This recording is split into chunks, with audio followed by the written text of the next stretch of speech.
Hey everyone, Jennifer from Tarle Speech with your 2 for Tuesday lesson. Today's words are SIDE, which means to exhale deeply and audibly to express a feeling, and SIDE, position on the right or the left. Let's take a look at these words. We've got some crazy spelling here today, some more silent letters. We are not going to say that GH. Both of these words are pronounced the same, as I said, and we're going to start with that S. To do this, the tip of your tongue is going to be behind the back of your top front teeth or pointed slightly down to the bottom of your mouth.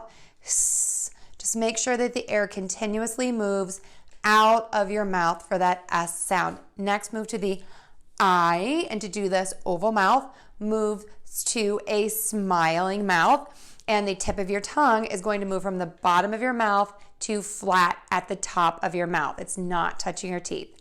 I, and then we're going to end with the D, D. To do this, touch the tip of your tongue to the back of your top front teeth. Side, side, side. I'm going to mention this again. I've been getting a lot of questions about this.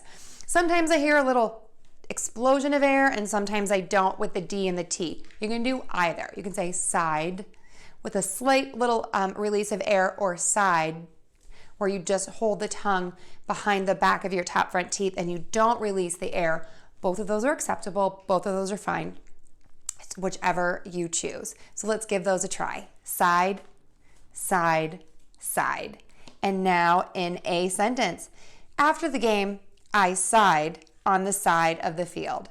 After the game, I sighed on the side of the field because of the loss.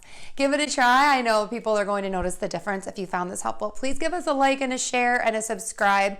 Check out our products on Google Play, iTunes, KOBO, and Teachers Pay Teachers, our on-demand classes on Udemy, and our one-to-one training options at Tarle Speech. Thanks everyone. I'll see you again soon.